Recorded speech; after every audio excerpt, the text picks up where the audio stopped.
प्रमुख मार्गदर्शक म्हणून श्री विकास दिसे सर, विषय विशेषज्ञ उद्यान विद्या कृषी विज्ञान केंद्र सोलापूर हे आपल्याला लाभलेले आहेत. तरी मी सरांना विनंती करतो की सरांनी मार्गदर्शनास सुरुवात करावी. धन्यवाद सर. माझा आवाज येतो सगळ्यांना? हो सर, हो, आवाज येतो तुमचा. आवाज आलाय सर? हा हा हा. प्रादेशिक कृषी विस्तार व्यवस्थापन प्रशिक्षण संस्था रामेती औरंगाबाद अंतर्गत कृषी विभागाचे अधिकारी व कर्मचाऱ्यांसाठी आयोजित केलेल्या 3 दिवसाच्या भाजीपाला उत्पादन तंत्रज्ञान या विषयाशी निगडीत आजचा प्रशिक्षणाचा पहिला दिवस आहे. या पहिल्या दिवसामध्ये कृषी विज्ञान केंद्र सोलापूर येथील आमचे वरिष्ठ शास्त्रज्ञ तथा प्रमुख डॉक्टर लालासाहेब तांबडे सर हे शाश्वत उत्पादन देणारा शेवगा या पिकाविषयी सर्व प्रशिक्षणार्थींना मार्गदर्शन करणार आहेत. तत्पूर्वी 11 ते 12 हा वेळ सरांच्या एका दुसऱ्या मीटिंग मध्ये व्यस्त असल्यामुळं आपण साधारणतः अर्धा पाऊण तास इतर भाजीपाला पिकाच्या संदर्भात थोडीशी चर्चा करण्यासाठी मी आज या ठिकाणी उपस्थित आहे. सर्व उपस्थित कृषी कर्मचाऱ्यांचं मी या ठिकाणी सरसे स्वागत करतो आणि आजच्या विषयाला मी सुरुवात करतो. मित्र हो, आपल्याला माहित आहे की आजचा सध्याचा जो हंगाम आहे हा खरीप हंगाम सुरू आहे.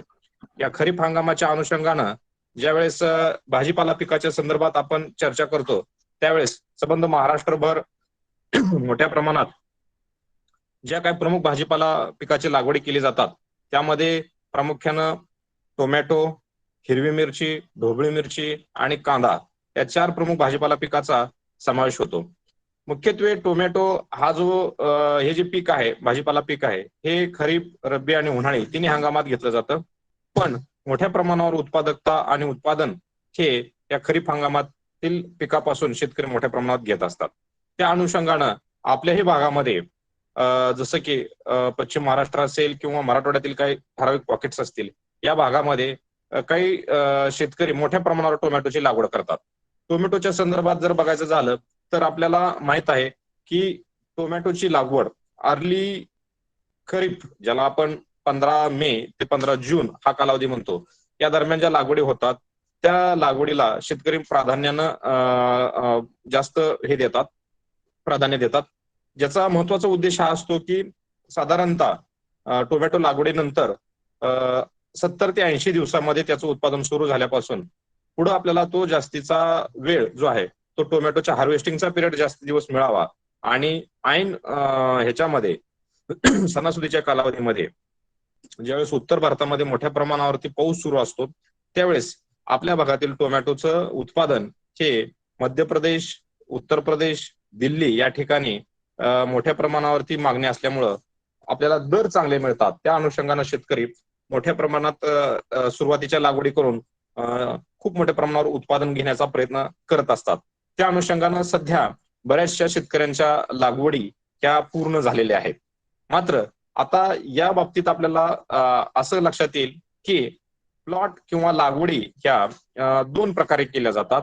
त्याच्यामध्ये एक डिटर्मिनेट आणि इनडिटर्मिनेट टाईपचे टोमॅटो आम्ही ज्याला म्हणतो, त्याच्यामध्ये सर्वसामान्य शेतकऱ्याच्या भाषेत बोलायचं झालं तर असं लक्षात येईल की डिटर्मिनेट म्हणजे ज्या टोमॅटोच्या वाणांना साधारणतः वेल सदृश्य त्या झुडपाची वाढ होते आणि त्याला सपोर्टची गरज असते, त्याला आपण डिटर्मिनेट टाईप ऑफ व्हरायटीज म्हणतो. म्हणजे काय तर सपोर्ट म्हणजे तार आणि फाउंडेशन सिस्टीम वरती ज्या वाणांची लागवड केली जाते त्या वाणांना डिटर्मिनेट टाइप्स ऑफ टोमॅटो असं म्हणतो. आणि इनडिटर्मिनेट म्हणजे बुशी टाईप, जे साधारणतः जमिनी लगत वाढतात आणि त्याला फळांची संख्या भरघोस लागते आणि थोड्याफार प्रमाणात त्याची जी फळं असतात ते गोलाकार असतात.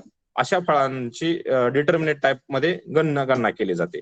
तर मित्र, आपल्याला माहित आहे की मार्केटमध्ये 2 वेगवेगळे ट्रेंड्स आहेत, ज्याच्यामध्ये आपल्याला माहित आहे की लंबगोल आकाराचे, अंडाकृती आकाराचे जे टोमॅटो असतात ते इंडम टाईप किंवा हायब्रिड टाईप या नावानं ओळखले जातात आणि त्याला मार्केटमध्ये दर चांगले भेटतात, ज्याची टिकवण क्षमता चांगली असते. बाजारामध्ये जर बघितलं आपण तर गोल आणि लंबगोल किंवा अंडाकृती अशा जे दोन वेगवेगळे वाण असतात ते डिटर्मिनेट आणि इनडिटर्मिनेट या प्रकारात मोडतात. डिटर्मिनेट टाइप्स चेच उत्पादन शेतकरी मोठ्या प्रमाणात सध्या घेत आहेत आणि त्यासाठी सुधारित लागवड तंत्रज्ञान टोमॅटोमध्ये वापरणं गरजेचं आहे. मुख्यत्वे याच्यासाठी आपल्याला काय करावं लागतं तर पश्चिम महाराष्ट्रातील बरेचसे शेतकरी साधारणतः 15 मेच्या दरम्यान, म्हणजे जसं की आता काही शेतकरी अक्षय तृतीया हा एक साधारणतः संकेत पाळतात की अक्षय तृतीयेच्या दरम्यान टोमॅटोची लागवड करणं अगदी फायदेशीर ठरू शकतं. त्या अनुषंगानं बरेच शेतकरी काय करतात की अक्षय तृतीयेला बाबा त्यांच्या प्लॉटची पहिली लागवड ते सुरू करतात आणि तिथून पुढं त्या खरीप हंगामाची सुरुवात झाली असं ते मानतात. त्या अनुषंगानं 15 मे पासून जर आपण लागवडी करत असाल तर त्याच्या पूर्वी थोडीशी पूर्वतयारी आणि बेसल डोस किंवा बेड्स मल्चिंग ह्या यंत्रणा आपल्याला सज्ज ठेवाव्या लागतात. त्या सर्व शेतकरी बांधव मोठ्या प्रमाणावर करतच असतात. त्या अनुषंगाने आपण त्यांना वेळोवेळी मार्गदर्शन करणं गरजेचं असतं. यासाठी आपल्याला काय माहित असणं गरजेचं आहे की सुरुवातीला पूर्व मशागतीमध्ये आपण जमिनीची खोलगट नांगरट करून घेणे, त्याच्यानंतर 2 उभ्या आडव्या पाळ्या मारून घेऊन त्या जमिनीचा भुसभुशीतपणा आणणे आणि त्याच्यामध्ये साधारणतः एकरी 10 टनापर्यंत आपल्याला चांगलं कुजलेलं शेणखत जर मिक्स केलं आपण तर त्याच्या माध्यमातून आपल्याला तो जो प्लॉट आहे तो उंच गादी वाफ्यामध्ये ते शेणखत मिक्स होऊन साधारणतः तो 4 ते 5 महिने ते पिकाला अन्नद्रव्य उपलब्ध करण्याचं काम करून देत असतं. म्हणून आपण सर्व शेतकरी बांधवांना सजग करणं गरजेचं आहे की आपण प्रति एकरी कमीत कमी 5 ते 10 टन म्हणजे साधारणतः 2 ट्रॉली शेणखत प्रति एकरी प्रत्येक शेतकऱ्यांनी टोमॅटो पिकासाठी वापरणं गरजेचं आहे. आणि त्याच्यानंतर रोटावेटरच्या साहाय्यानं जमीन चांगली मशागत करून घेऊन त्याचे 5 फुटावरती किंवा 6 फुटावरती मॅक्झिमम आपण गादी वाफे तयार करायचे आहेत. आणि त्या गादी वाफ्यामध्ये सुरुवातीला आपल्याला बेसल डोस वापरायचा आहे, ज्याच्यामध्ये आपल्याला बेसल डोस मध्ये मोठ्या प्रमाणावरती जे खतं लागतात जसं की पोटॅश असेल, सुपर फॉस्फेट असेल किंवा दुय्यम अन्नद्रव्य कॅल्शियम मॅग्नेशियम सल्फर असतील, ही अन्नद्रव्ये आपण त्याच्यामध्ये सुरुवातीलाच बेसल डोस मध्ये टाकणं गरजेचं आहे. त्याच्या माध्यमातून काय होतं, त्याच्या माध्यमातून पिकाला उपलब्ध असणारी एनपीके कॅल्शियम मॅग्नेशियम सल्फर म्हणजेच प्रमुख मुख्य अन्नद्रव्ये सोबत दुय्यम अन्नद्रव्य हे पिकाच्या वाढीच्या वेगवेगळ्या अवस्थेमध्ये त्याला वेळोवेळी उपलब्ध होत राहतात. त्या अनुषंगाने आपल्याला बेसल डोस मध्ये साधारणतः 100 किलो नत्र, 100 किलो स्फुरद आणि साधारणतः 50 किलो पालाश, 100-100-50 या प्रमाणात आपल्याला एनपीके ची मात्रा देणं गरजेचं आहे. आणि त्यासोबतच कॅल्शियम मॅग्नेशियम आणि सल्फर ही जी खतं आहेत ही सुद्धा खतं आपल्याला साधारणतः प्रति एकरी कॅल्शियम 10 किलो, मॅग्नेशियम 10 किलो आणि सल्फर 10 किलो असा डोस आपल्याला बेसल सोबत देणं गरजेचं आहे. या बेसल डोस नंतर मात्र बरेचदा शेतकरी त्याच्यामध्ये अंतर जे आहे ते 5 ते 6 फुटाच्या दरम्यान ठेवून बेडचा वापर करणं गरजेचं आहे. यासाठी आपल्याला बेसल डोस टाकल्यानंतर आपल्याला ड्रिप लॅटरल जे आहे ते साधारणतः 5 ते 6 फुटावरती त्या बेडच्या टॉपला अंथरून घेतल्यानंतर तो बेड भिजवून घ्यायचा आहे आणि बेड भिजवून घेतल्यानंतर त्याच्यावरती आपल्याला नंतर मल्चिंग पेपर वापरायचा आहे. आता आपल्याला माहित आहे बऱ्याचदा की मल्चिंग पेपर वापराचे खूप सारे फायदे आहेत. बऱ्याचदा भाजीपाला पिकामध्ये मोठ्या प्रमाणावरती जो कीड नियंत्रण आणि तण नियंत्रणाचा जो विषय आहे हा मल्चिंग या तंत्रज्ञानामुळे मोठ्या प्रमाणावरती कमी झालेला आहे. जर आपल्याला हे मल्चिंग थोडंसं खर्चाऊ वाटत असेल पण त्याचे होणारे फायदे मात्र आपल्याला खूप मोठे आहेत. जसं की प्रति एकरी एक भाजीपाला टोमॅटोच्या पिकाची खुरपणी करण्यासाठी साधारणतः 5 ते 6 हजार रुपये एका खुरपणीचा खर्च येतो आणि अशा 3 ते 4 फवारणी जरी केल्या तर आपल्याला साधारणतः 20-25 हजार रुपये टोमॅटो पिकाच्या 4 महिन्याच्या कालावधीमध्ये आपल्याला खुरपणीसाठी खर्च होऊ शकतो. हा टोटल खर्च आपण मल्चिंग पेपरच्या साधारणतः 8 ते 10 हजार रुपयाच्या खर्चाच्या माध्यमातून आपण नियंत्रणात आणू शकतो. त्यासाठी मल्चिंग पेपरचा आपल्याला अतिशय फायदा होतो. यामध्ये मल्चिंग पेपरची जी प्रत आहे ही आपण आपल्या पिकाच्या कालावधीनुसार ठरवू शकतो. साधारणतः पिकाचा कालावधी 4 ते 5 महिन्याचा असल्यास आपण मिनिमम क्वालिटीची 20 मायक्रॉनची मल्चिंग पेपर साधारणतः 4 फूट रुंदीची आणि 1000 ते 1200 फूट लांबीचे बंडल जो बाजारामध्ये विक्रीसाठी मिळतो तो वापरू शकतो. आणि याच्या माध्यमातून आपल्याला प्रति एकरी 8 ते 10,000 रुपये खर्च करून आपण सिल्वर आणि ब्लॅक 2 कलरच्या मल्चिंग पेपरचा याच्यामध्ये अंतर्भाव करू शकतो. याच्यामधला एक सगळ्यात महत्वाचा मुद्दा असा आहे की ज्या ठिकाणी उन्हाची तीव्रता जास्त असते अशा ठिकाणी आपण सिल्वर कलर जो आहे हा थोडा वरच्या बाजूला घ्यायचा आहे. मल्चिंग पेपर अंथरताना आपण शेतकऱ्याला थोडंसं मार्गदर्शन करणं गरजेचं आहे की आपल्या भागामध्ये ऊन किंवा उन्हाचा तीव्रतेचा जो कालावधी आहे एंटायर पिकाच्या कालावधीमध्ये तो पाहून आपण सिल्वर आणि ब्लॅक हे मल्चिंग जे आहेत ते आपण सिल्वर कलर जास्त उन्हाची तीव्रता असेल तिथं आपण वरती घ्यायचं आहे आणि जिथं उन्हाची तीव्रता कमी आहे किंवा जास्तीचं आर्द्रतायुक्त ढगाळयुक्त वातावरण असतं अशा ठिकाणी आपण ब्लॅक मल्चिंग वरती घ्यायचं आहे. ह्याच्या मागचे 2 कारण आहेत. एक तर ज्यावेळेस वातावरणामध्ये तीव्र ऊन असतं त्यावेळेस त्या सिल्वर मल्चिंगच्या माध्यमातून आपल्याला रिफ्लेक्टंटचा महत्वाचा फायदा होतो आणि जमिनीखालील तापमान नियंत्रणासाठी आपल्याला सिल्वर मल्चिंगचा अतिशय चांगला फायदा होतो. आतील मायक्रो क्लायमेट जे म्हणतो आपण ते चांगल्या पद्धतीचं डेव्हलप होतं आणि त्याच्या माध्यमातून पिकांच्या मुळ्यांची वाढ अतिशय चांगली होत राहते. त्यानंतर ज्यावेळेस आपण ब्लॅक मल्चिंग वरच्या बाजूला घेतो त्यावेळेस त्याच्या मागचा एक वेगळा हेतू असतो. जसं की ज्या ठिकाणी अतिशय थंड वातावरण असतं आणि पिकाच्या वाढीसाठी थोडीशी उष्णता किंवा उष्ण हवामान जे म्हणतो आपण ते तयार करण्यासाठी आपल्याला ब्लॅक मल्चिंगचा वापर होतो. ब्लॅक कलरमुळं किंवा काळ्या रंगामुळं वातावरणातील उष्णता शोषून घेतली जाते आणि जमिनीखाली त्याच्यात उष्ण वातावरण तयार केलं जातं आणि याच्या माध्यमातून त्या मुळांना थोड्याफार प्रमाणात उष्णता लागून मुळांची सुद्धा सशक्त वाढ होण्यासाठी मदत होते. हा हेतू पाहून आपण आपल्या परिसरातील लोकेशन नुसार जो मल्चिंगचा वापर आहे तो आपण करू शकतो. तर मल्चिंग वापर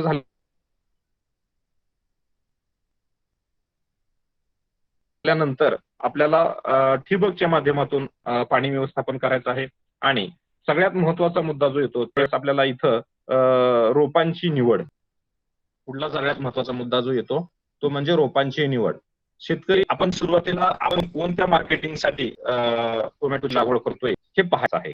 उदाहरणार्थ आपल्या परिसरामध्ये नियर बाय सिटीज ज्याला आपण लोकल मार्केट म्हणतो जसं की near by district places Solapur असेल, औरंगाबाद असेल, नगर असेल, नाशिक असेल, उस्मानाबाद असेल, परभणी असेल या आसपासच्या जवळपासच्या सिटीला आपण मार्केटिंग करणार असेल तर त्या नियर बाय लोकल मार्केट म्हणतो. किंवा या व्यतिरिक्त मेट्रो व्यतिरिक्त आपण मोठ्या सिटीजला जसं की पुणे, मुंबई, हैदराबाद, नागपूर या मोठ्या सिटीजला जर आपण सप्लाय करणार असेल तर ते थोडं लॉंग डिस्टन्स मार्केट म्हणूया. आणि याच्याही पुढे ज्यावेळेस आपण महाराष्ट्राच्या बाहेर जसं की हैदराबाद असेल किंवा उत्तर भारतामध्ये मध्य प्रदेश इंदोर असेल किंवा दिल्ली मार्केटिंग करणार असेल तर त्यानुसार आपल्याला त्या पर्टिक्युलर वाणांची टिकवण क्षमता आणि फळांची प्रत पाहून आपल्याला त्याची लागवड करायची आहे. म्हणजे महत्वाचा मुद्दा इथं हा येतो की शेतकरी बांधवांना आपण तो कुठल्या मार्केटमध्ये फळ विक्री करणार आहे हे पाहून त्याला व्हरायटी निवड करणं सांगणं गरजेचं आहे. उदाहरणार्थ शेतकरी जर समजा उत्तर भारतामध्ये निर्यातीसाठी प्रयत्न करत असेल तर त्यासाठी कीपिंग क्वालिटी ज्याला आपण फळांची जाडी, सालीची जाडी म्हणतो ती अतिशय उत्तम असणारे वाण निवडावे लागतात. आणि दुसरी गोष्ट हळूहळू पीक पक्व होणारे वाण आपल्याला त्यासाठी निवडावे लागतात. जसं की टर्निंग स्टेजला ज्याला म्हणतो आपण म्हणजे टोमॅटो जे असतात ते येलो टू रेड या टर्निंग स्टेजमध्ये ज्यावेळेस येतात त्यावेळेस आपण त्याची तोडणी करून उत्तर भारतातील मार्केटिंगसाठी आपण ती पाठवू शकतो. अशा अनुषंगाने आपल्याला त्या व्हरायटीचे पर्टिक्युलर कॅरेक्टर पाहून कोणती वाण निवडायचा हे आपण अगोदर ठरवलं पाहिजे आणि त्याचीच रोप पर्टिक्युलर एखाद्या चांगल्या रोपवाटिकेत बुकिंग करून त्याच्या माध्यमातून आपल्याला त्याची रोपं अवेलेबल करून त्याची लागवड करावी लागते. हा त्यातला एक महत्वाचा भाग झाला. त्यानंतर डिटर्मिनेट आणि इनडिटर्मिनेट याच्यामधला बेसिक फरक मी थोडक्यात तुम्हाला सांगतो. डिटर्मिनेट म्हणजे ज्या व्हरायटीज किंवा जे वाण आहेत ज्याच्यासाठी तार काठी ज्याला आपण फाउंडेशन पद्धती म्हणतो या कंपल्सरी वापराव्या लागतात त्याला determinate types of tomato varieties म्हणायचं.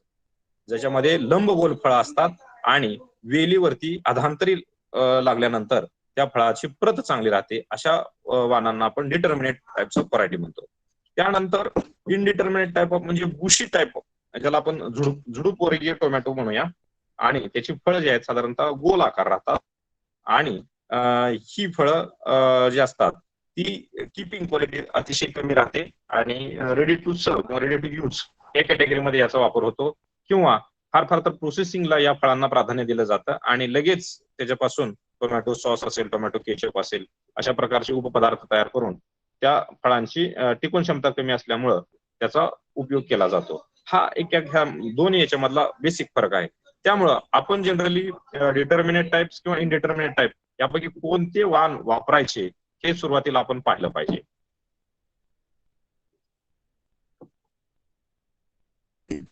त्या अनुषंगानं मार्केटमध्ये टोमॅटो पिकाच्या बाबतीत खूप मोठ्या प्रमाणावर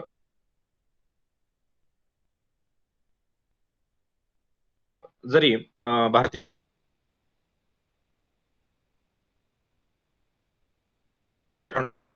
नवी दिल्ली किंवा भारतीय बागवानी संशोधन संस्था बेंगलोर यांनी संशोधन करून केलेले वाण असतील, त्याच्याही पुढे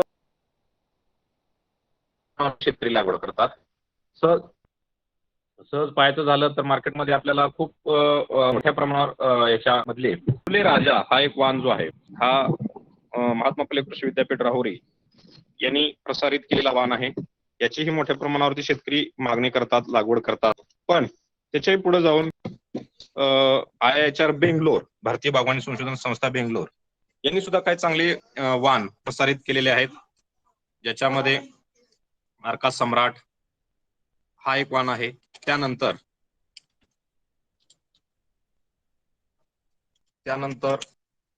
खाजगी कंपनीचे मोठ्या प्रमाणावरती वाण शेतकरी वापरतात, ज्याच्या माध्यमातून शेतकऱ्याला चांगले अर्थार्जन होतं, आणि तेच वाण शेतकरी मोठ्या प्रमाणावरती लागवड करतात.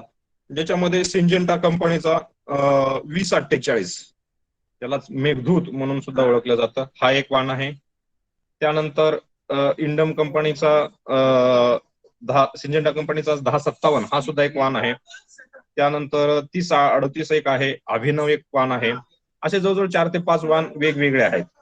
मग याच्यामध्ये आपण जो महत्वाचा मुद्दा म्हटलो होतो, इनडिटर्मिनेट आणि डिटर्मिनेट, हा ह्यातला महत्वाचा फरक आहे. मेघदूत हा जो आहे तो डिटर्मिनेट म्हणजेच ज्याला आपण इंडम किंवा लंबगोल फळाच्या प्रकारामध्ये मोडतो. त्यानंतर 1057 हा सुद्धा लंबगोल किंवा इंडम प्रकारामध्येच मोडतो. त्यानंतर अभिनव हा सुद्धा एक वाण सिंजेंटा कंपनीचा अतिशय चांगला आहे. त्यानंतर बरेचसे असे वाण आहेत ज्याची मागणी मोठ्या प्रमाणावरती आहे. त्या व्यतिरिक्त इनडिटर्मिनेट टाइप्स मध्ये US BASF कंपनीचा US 440, अभिलाष, शिवम 592, अन्सल असे काही सेमिनीज, नामधारी वेगवेगळ्या कंपनीचे प्रायव्हेट कंपनीचे वाण, त्याच्यामध्ये 1068, 055, विरांग असे वेगवेगळे वाण आहेत. त्या संबंध वाणांची शेतकरी आपल्या भागामध्ये लागवड करून घेऊ शकतात. आपल्याला याच्या माध्यमातून एक लक्षात येईल की डिटर्मिनेट आणि इनडिटर्मिनेट वाण हे आपल्या मार्केटिंगच्या पोझिशननुसार आपल्याला घ्यावे लागतात.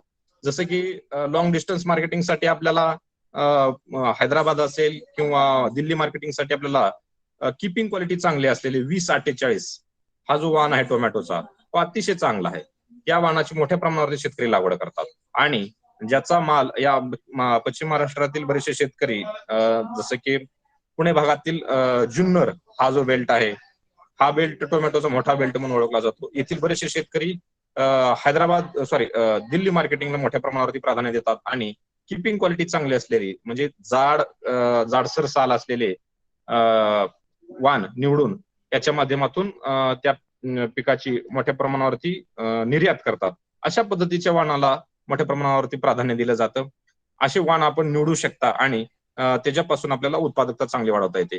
यानंतर त्या पिकामधील खत व्यवस्थापनाचा जो महत्वाचा भाग आहे, हा खत व्यवस्थापनाचा भाग आपण मगाशी पाहिल्याप्रमाणे बेसल डोस वरती याची बरीचशी वाढ अवलंबून राहते. आणि या खत व्यवस्थापनामध्ये दुय्यम अन्नद्रव्य आणि सूक्ष्म अन्नद्रव्याचा हे अतिशय महत्वाचा वाटा आहे. ज्याच्यामध्ये आपल्याला पाहता येईल की पीक वाढीच्या वेगवेगळ्या अवस्थेमध्ये जसं की नत्र, स्फुरद, पालाश या मुख्य अन्नद्रव्या व्यतिरिक्त कॅल्शियम, मॅग्नेशियम आणि सल्फर या दुय्यम अन्नद्रव्याचा आपल्याला वेळोवेळी वापर करावा लागतो. त्या व्यतिरिक्त जस्त, लोह, तांबे, मॅंगनीज आणि बोरॉन या सूक्ष्म अन्नद्रव्याची सुद्धा मोठ्या प्रमाणावरती गरज असते. याच्या अभावामुळे वेगवेगळी लक्षणं टोमॅटो पिकावरती दिसतात. टोमॅटो पिकाच्या खालच्या बाजूला सड झाल्यासारखी किंवा काळा चट्टा पडल्यासारखा प्रकार जो दिसतो तो साधारणतः सूक्ष्म अन्नद्रव्याच्या कमतरतेमुळेच कॅल्शियम नायट्रेटच्या डिफिशियन्सीमुळे दिसतो.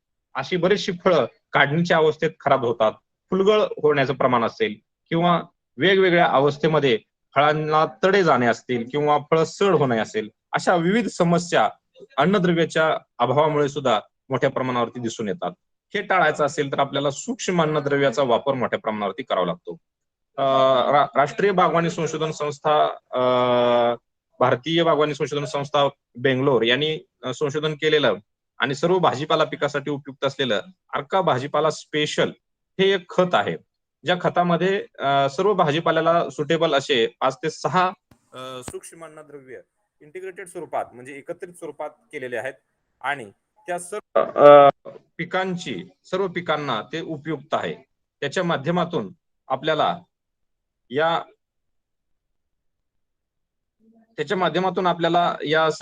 सर्व टोमॅटो मधील असणाऱ्या डिफिशियन्सी आहेत त्या पूर्ण करता येऊ शकतात. त्याचं जे शिफारसीचे प्रमाण आहे ते साधारणतः दर 15 दिवसाला 5 ग्रॅम प्रति लिटर प्रमाणे फवारणीची शिफारस केलेली आहे त्यांनी.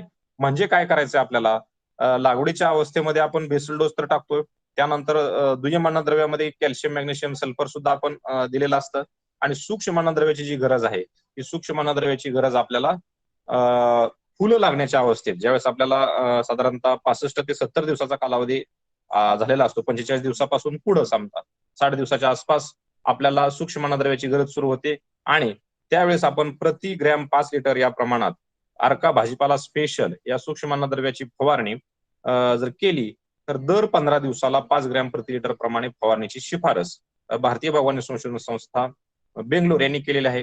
आणि याच्या माध्यमातून आपण जर फवारणी केली सूक्ष्म अन्नद्रव्याची तर त्या टोमॅटो पिकामधील असणाऱ्या सर्व डिफिशियन्सी ज्या असतात त्या दूर होतात आणि फ्रूट सेटिंग असेल किंवा फुलांची संख्या असेल, त्यानंतर त्याच्यामध्ये फुलांची संख्या असेल, फळांचं सेटिंग असेल किंवा नंबर ऑफ फ्रुट्स असतील, याची संख्या मोठ्या प्रमाणावरती वाढते आणि फळांची प्रत सुधारत जाते.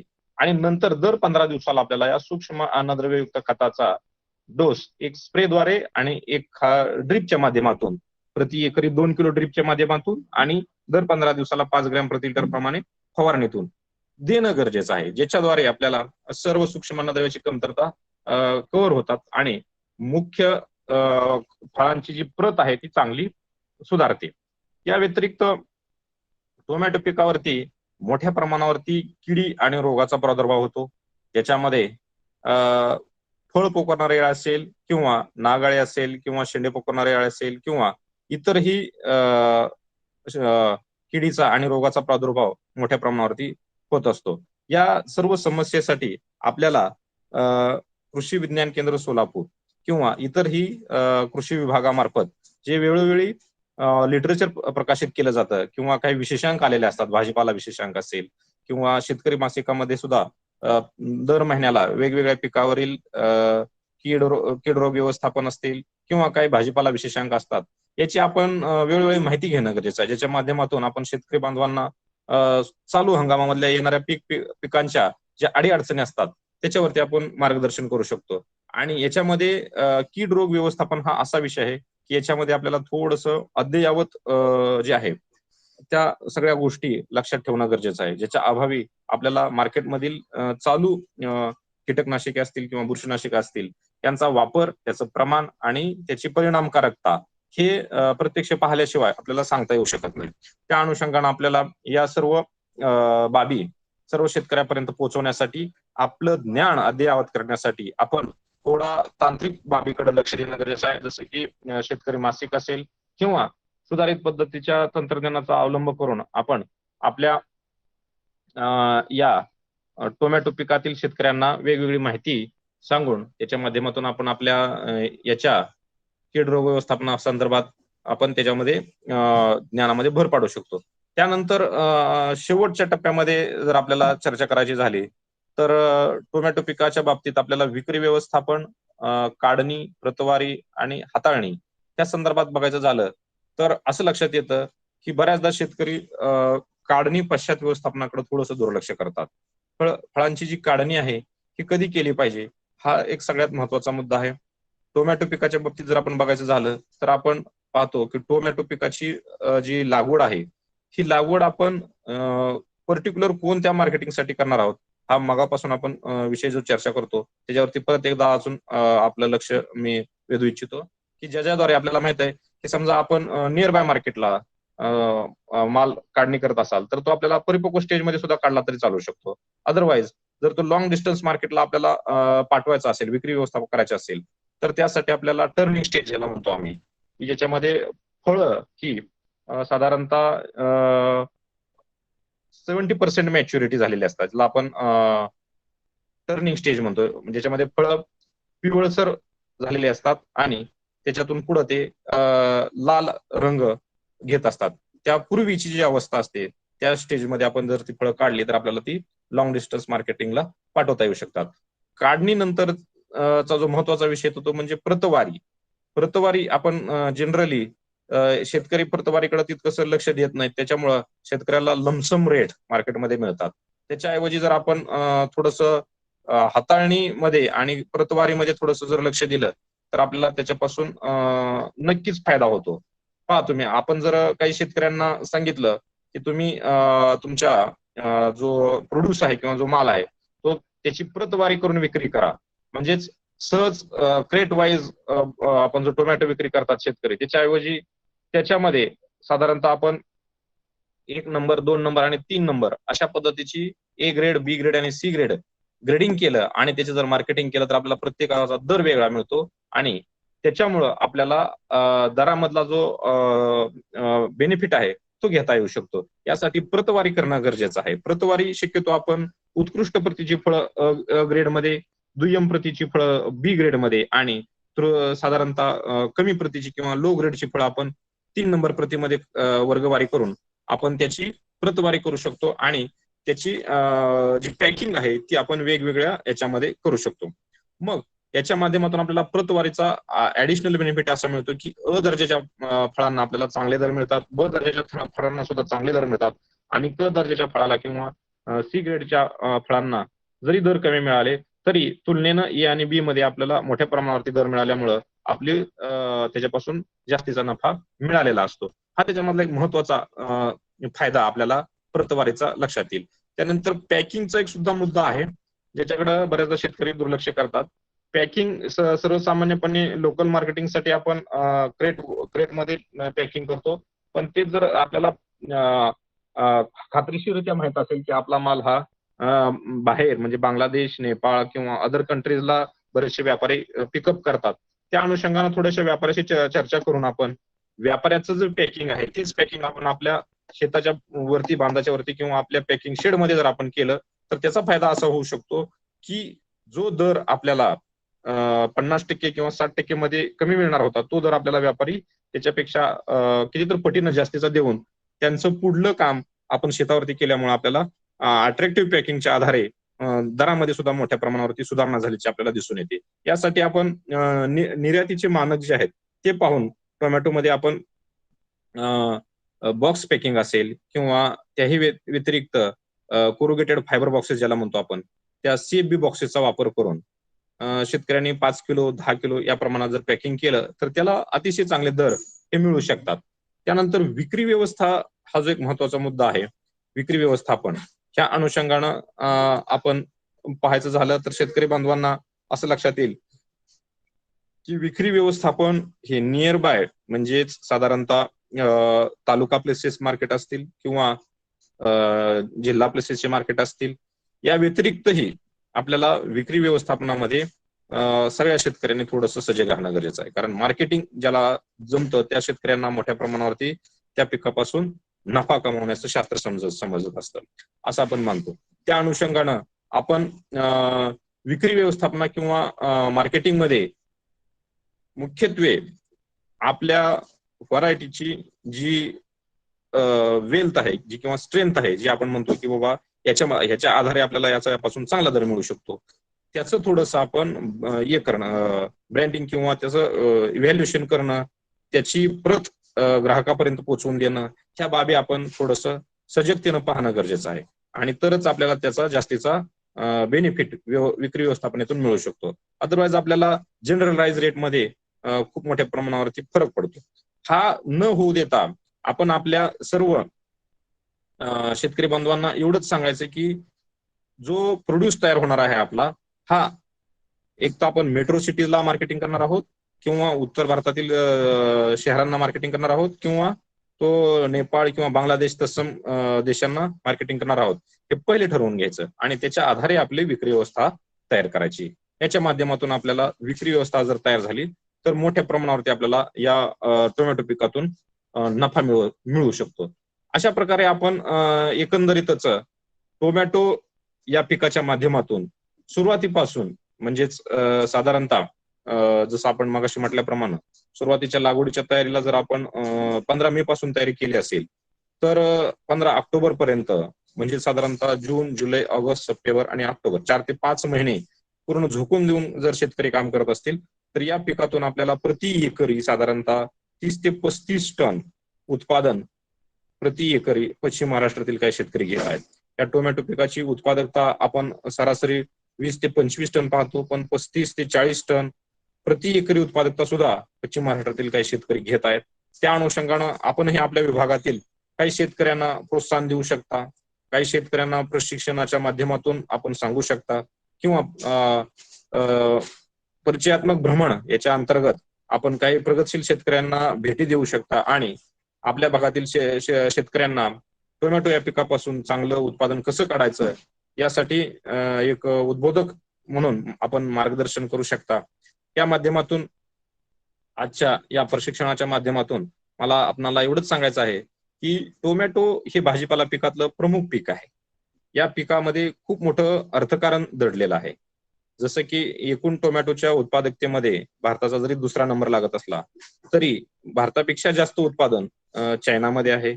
आणि या चायना पाठोपाठ आपण 2 नंबरचे एकमेव राष्ट्र आहोत की ज्याच्यामध्ये आपल्याला टोमॅटो खूप मोठ्या प्रमाणावरती उत्पादन केलं जातं आणि बाहेरच्या देशाला सुद्धा निर्यातीची संधी आहे. वर्षभर टोमॅटो उत्पादन करणारे शेतकरी आहेत, किंवा भारतामध्ये सुद्धा तिन्ही हंगामात टोमॅटोची लागवड केली जाते, खरीप असेल, रब्बी असेल किंवा उन्हाळी हंगामात. त्या अनुषंगानं आपल्याही भागामध्ये हवामान आणि इतर गोष्टीची उपलब्धता किंवा योग्यता पाहून आपल्या भागातील शेतकऱ्यांना आपण ऍटलिस्ट एका हंगामामध्ये तरी चांगलं व्यवस्थापन करून प्रति एकरी 25 ते 30 टन सरासरी उत्पादन टोमॅटो पासून आपण मिळवून देऊ शकता. आणि त्या उत्पादकतेच्या आधारे साधारणतः आपण आपल्या भागातील शेतकऱ्याचं उत्पन्न हे प्रति एकरी 3 ते 4 लाख रुपयाचं निव्वळ उत्पन्न या टोमॅटो पिकाच्या माध्यमातून आपण मिळवून देऊ शकता. त्यासाठी आपल्याला गरज आहे ती मात्र आपल्याला सुधारित तंत्रज्ञानाची, आणि त्या सुधारित तंत्रज्ञानाचा अवलंब करणाऱ्या शेतकऱ्यांना शोधून त्यांच्या प्रती असणारी आपल्या ज्ञानाची भूक जी आहे ती त्यांच्या प्रती पोहोचवण्याची गरज आहे. त्या माध्यमातून आपण कृषी विस्तारक सर्व प्रशिक्षणार्थी ती पोचवाल. काही आपल्याही भागातील चांगल्या यशोगाथा आपण आपल्या विभागात किंवा आपल्या सर्व महाराष्ट्रात प्रसारित कराल. आणि येत्या हंगामामध्ये, खरीप हंगामामध्ये जे काही शेतकरी असतील त्या शेतकऱ्यांना, लागवड केलेल्या शेतकऱ्यांना आपण चांगलं मार्गदर्शन कराल आणि त्याच्या माध्यमातून त्यांचं नक्कीच उत्पन्न वाढवण्यासाठी आपण प्रयत्न कराल अशी मी आशा व्यक्त करतो. आणि आजच्या या प्रशिक्षणासाठी मला प्रादेशिक कृषी विस्तार व्यवस्थापन प्रशिक्षण संस्था रामेती औरंगाबाद येथील कर्मचारी आणि श्री गुळवे साहेब यांनी मला इथं बोलण्याची संधी दिली, याबद्दल मी गुळवे सरांचा विशेष आभार व्यक्त करतो. आणि आज या ठिकाणी माझे टोमॅटो पीक व्यवस्थापन या संदर्भातील प्रशिक्षण किंवा जे चर्चात्मक कार्यक्रम आहे तो मी इथं थांबवतो. धन्यवाद सर. धन्यवाद सर, खूप खूप धन्यवाद. आपण खूप अर्जंटमध्ये एकदम उपस्थित राहून आपल्याला खूप छान मार्गदर्शन केलं सर. आपलं सविस्तर म्हणजे खूप कमी वेळामध्ये छान छान बाबी सांगितल्याबद्दल रामेत औरंगाबाद व सर्व प्रश्नार्थीच्या वतीनं सर आपले खूप खूप धन्यवाद. तर जर कोणाला काय प्रश्न असतील, मी सर्वांना विनंती करतो की सर्वांनी आपले प्रश्न सरांना विचारावेत. सर आपल्या अडचणी शंकाचे निरसन करील, जे काय अडचणी असतील आपल्या त्या. हो, एक जे 5 काय मिनिटं आपण आपल्याला त्याच्यावरती अडचणी चर्चा असतील. करूया. सर. हो सर. हो. हा बोला हॅलो सर. बोला बोला. सर ते कीड व्यवस्थापनाबद्दल डिटेल घ्या की सर. कीड व्यवस्थापन म्हणताय का? त्यामध्ये हॅलो फळ हॅलो पिकवणारी आई आणि जरा डिटेल घेतलं तर जमत होतं सर. हॅलो. हा सर, कीड व्यवस्थापन सर. टोमॅटो पिकावरील कीड व्यवस्थापन डिटेल घ्या असं म्हणताय ना तुम्ही? हा सर. हा चालेल की. आपण काय करूया, आपल्या याच्या सत्रामध्ये एक उझरता आपण आता याच्यामध्ये पाहिलेलो आहे. त्याच्यावरती एक नंतरचा ह्या 3 दिवसामधला एक सेशन आपण टोमॅटो पिकावरील कीड व रोग व्यवस्थापन त्या अनुषंगानं घेऊया. आता 11th आवरला असं आपल्याला घेता येणार नाही. एक जनरलाइज मी हे करून घेतलो. नंतर आपण सविस्तर एक घेऊया त्याच्यावरती सेशन. मला त्याला वेळ हो द्या, मी हो तो सर. पण सेशन घेतो. हो सर, आपण काय केलेलं आहे, सरांना आपण 11 आवरला बोलवलेलं आहे. सरांचं सेशन हे आपले 15 तारखेला ठेवलेलं आहे सरांचं सेशन. तर सर त्यामध्ये आपल्याला कांदा लागवड बद्दल सविस्तर मार्गदर्शन करणार आहे. तर आपल्या जे काही अडचणी असतील टोमॅटोवरील, ते पण एक सेशन आपण एकात्मिक कीड रोग व्यवस्थापन ठेवूयात सेपरेट. आपण हो एक तसं चालेल, भाजीपाला काय हरकत नाही. पिकावरील एकात्मिक कीड रोग व्यवस्थापन. हो. जर आपल्या काय आणखी टोमॅटो बाबतीत जर आपल्या जनरल काय अडचणी असेल, जनरल, तर तुम्ही विचारू शकता. जनरल काय असेल तर. काय नाही सर.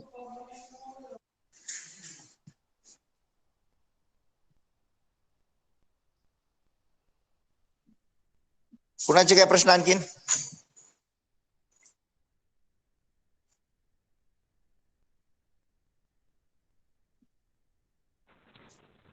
हे टोमॅटो केचप वगैरे साठी व्हेरायटी कोणत्या असतात तुमच्या? टोमॅटो केचप वगैरे साठी का? सॉस किंवा केचप? सॉस किंवा केचप याच्यासाठी ज्या इनडिटर्मिनेट टाईप ऑफ व्हरायटी ज्याला म्हणतो आपण, म्हणजे ज्या लवकर पक्व होतात आणि ज्याची साल पातळ असते, अशा व्हरायटी आपण निवडू शकतो. कारण केचप किंवा सॉस याच्यामध्ये आपल्याला साल जी असते ती साल पातळ लागते आणि आतील गराचं प्रमाण जास्त पाहिजे असतं. त्या अनुषंगाने आपण त्या वाणांची निवड करू शकतो.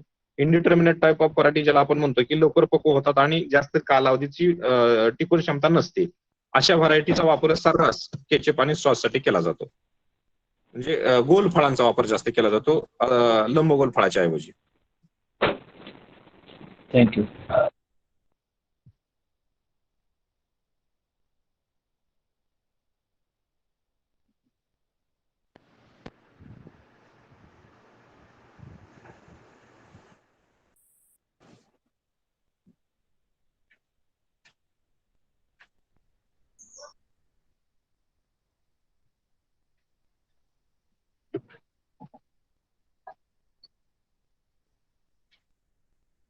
आणखीन काय प्रश्न कोणाचे?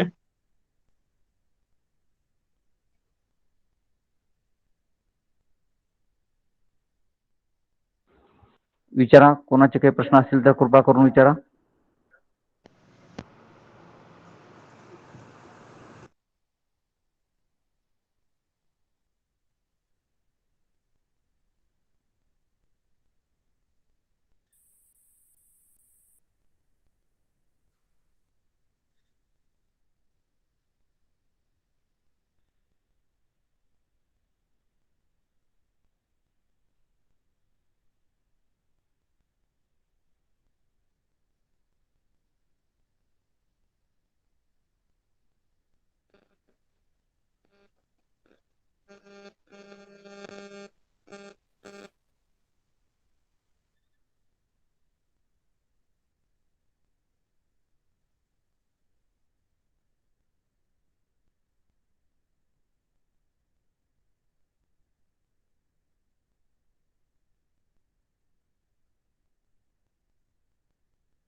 5च मिनिटामध्ये आजचे प्रशिक्षक जॉईन होत आहेत. कृपा करून कोणीही लेफ्ट होऊ नका. एक 5च मिनिटात सर जॉईन झाले की आपण पुढचे सत्र सुरू करू.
सर्व प्रशिक्षणार्थींना विनंती आहे की सर्वांनी प्रशिक्षणाला जॉईन होण्यासाठी आपलं नाव असलं पाहिजे. याच्यामध्ये तुमच्या लिस्टमध्ये आपलं नाव दिसत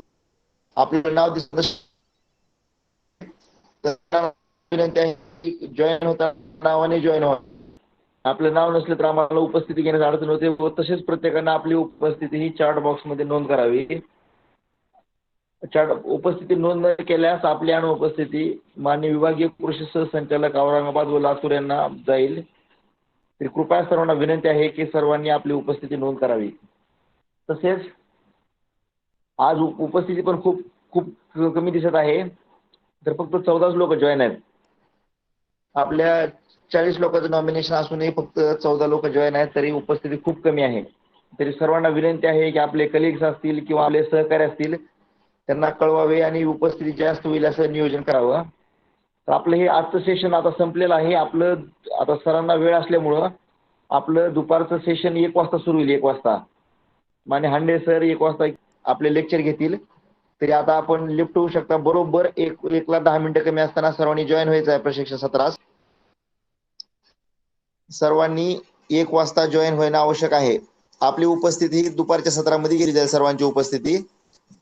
तरी कृपया सर्वांना विनंती आहे की सर्वांनी 1 वाजता जॉईन व्हावे. जर कुणाला काय अडचण असेल तर विचारू शकता किंवा लिफ्ट होऊ शकता.